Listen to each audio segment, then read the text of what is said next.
Hi friends, welcome to Madhu foods home made. ఈరోజు మనము గురుగాకు పుల్లగూర చేసుకుంటున్నాము. గురుగాకు, అలసందలు, ముటిక్కాయలు, ఆనియన్స్, టమాటాలు అన్నీ స్లైసెస్గా కట్ చేసుకోవాలి. పచ్చిమిర్చి తీసుకోవాలి తగినంత. వంకాయలు స్లైసెస్గా కట్ చేసుకొని బ్లాక్గా కాకుండా వాటర్లో వేసుకోవాలి. పచ్చిశనగ తీసుకోవాలి. ఇవన్నీ స్లైసెస్గా కట్ చేసుకున్నాను. కుక్కర్ పెట్టి ఆయిల్ వేసి దానిలోకి జీలకర్ర, ఆవాలు వేసుకొని మనం కట్ చేసి పెట్టుకున్న పచ్చిమిర్చి, ఆనియన్ వేసుకోవాలి. కొంతసేపు దాన్ని కలియబెట్టిన తర్వాత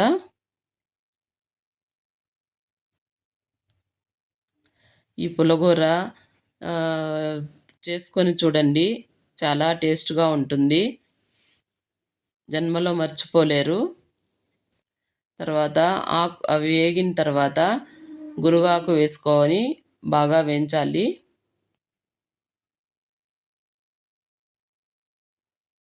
తగినంత పసుపు, ఉప్పు వేసుకోవాలి.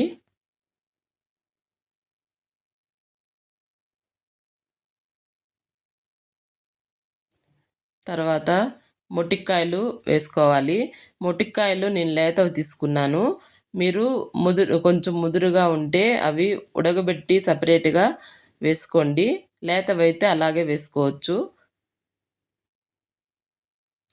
తర్వాత వంకాయలు వేసుకోవాలి. లాస్ట్లో టమాటాలు వేసుకోవాలి.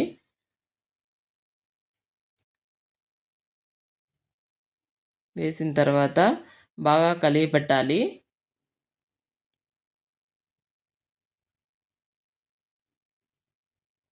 ఇప్పుడు ధనియాల పొడి కొంచెం వేసుకోవాలి. తగినంత చింతపండు, నిమ్మకాయ అంత సైజు చింతపండు నేను వేసుకుంటున్నాను. టమాటాలు వేసాం కాబట్టి పులుపు సరిపోతుంది. ఇప్పుడు తగినంత వాటర్ వేసుకొని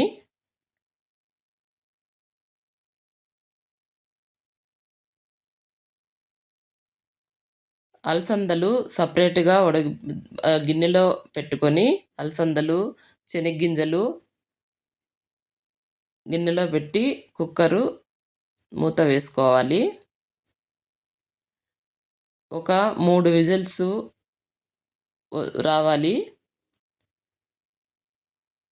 మీ కుక్కరు ఎన్ని విజిల్స్ వస్తుందో చూసుకోండి.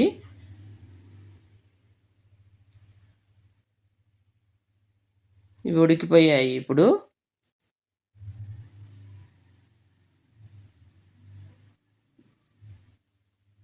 ఇవి కొంచెము మెత్తగా అవ్వకూడదు, అందుకని మనము గిన్నెలో పెట్టుకుంటాము. ఇప్పుడు నీళ్లు వంపుకొని దాన్ని వెనుపుకోవాలి. ఉద్దిగట్టితో బాగా స్మాష్ చేసుకొని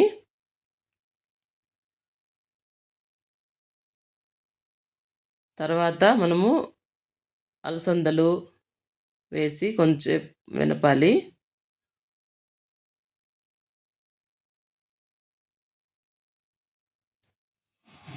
తర్వాత శనగ్గింజలు వేసి, మరీ నున్నగా అయిపోకూడదు శనగ్గింజలు, అలసందలు కొంచెము కచ్చా పచ్చాగా ఉండాలి. అప్పుడే టేస్ట్ బాగా ఉంటుంది. కూర రెడీ.